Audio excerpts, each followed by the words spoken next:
Dawson Knox was tight end 14 last year, 48 receptions, 65 targets, 517 yards, 6 touchdowns, average of 4.3 targets per game. Thoughts on Dawson Knox?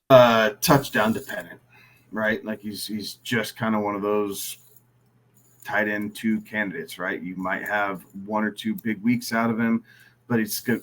It's because he's going to fall into the end zone. The offense does not flow through the tight ends very often.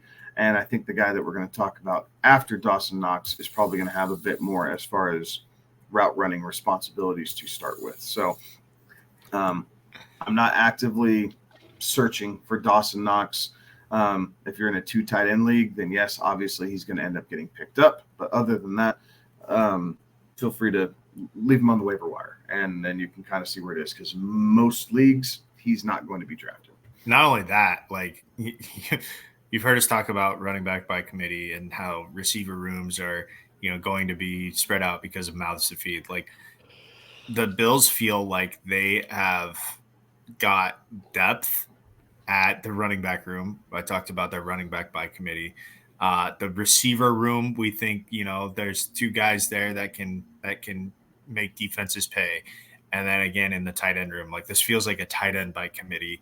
That you're just not sure which one's going to get the touchdowns, and they might end up, kind of splitting it. And I think collectively, the Buffalo Bills tight end will finish in tight end 1.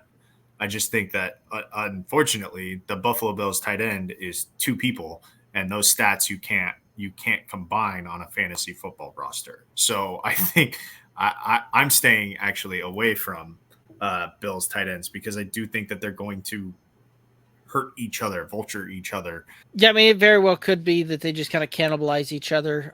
Let's be, this is also one of those 2 that this isn't an offense that runs a ton of things to the tight end as well, right? Like, from a targets by team type of thing, the Bills run all of 13% of their target share to the tight ends. 77 targets went there last year.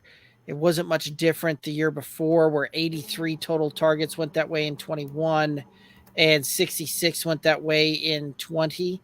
So this is one of those that this is an incredibly small piece of the pie, so to speak, from a target share percentage and the total targets that go to the tight ends.